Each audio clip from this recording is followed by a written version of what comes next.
તો ગોંડલમાં રાજકુમાર જાટના મોતનો કેસ ગણેશસિંહ જાડેજાનો નાર્કો ટેસ્ટ થશે। ગણેશ ગોંડલના સમર્થકોએ નિર્ણયને આવકાર્યો છે। અમે નાર્કો ટેસ્ટના નિર્ણયને આવકારીએ છીએ, તેમના સમર્થકો દ્વારા આ પ્રકારનું નિવેદન આપવામાં આવ્યું, કારણ કે કેસમાં તેમની સંડોવણી નથી। આ નિવેદન સમર્થકો દ્વારા આપવામાં આવ્યું છે। મૃતકના પિતા રતનલાલ જાટનો પણ નાર્કો ટેસ્ટ થાય।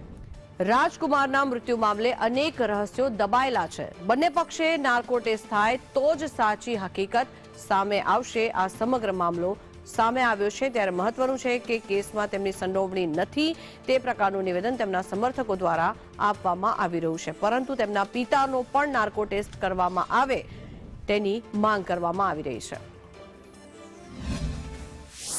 ગોંડલ ગણેશભાઈના સમર્થનમાં આજે જે 18 વરણ ભેગો થયો છે કે જે ગણેશભાઈએ નામદાર કોર્ટ સમક્ષ માંગણી મૂકી હતી કે જે રાજકુમાર જાટ કેસમાં એમનો નાર્કોટેક્સ થવો જોઈએ, જે કોર્ટે માન્ય રાખ્યો છે, એ અમે સૌ આવકારીએ છીએ અને જે ગોંડલને બદનામ કરવાવાળા લોકો છે એને ટૂંક સમયમાં જવાબ મળશે। ગણેશભાઈની ઇમેજ ખરાબ કરવા માટે જે ભાઈ શ્રી રતનલાલભાઈ જાટને ગેરમાર્ગે દોરી એમને જે નિમિત્ત બનાવે છે એ ખૂબ જ દુઃખદની વાત છે। એ માટે જ તે આજે ગોંડલની શાંતિ, સુખાકારી અને સલામતી માટે ગણેશભાઈએ સામે ચાલીને નાર્કો ટેસ્ટની માંગણી કરી છે।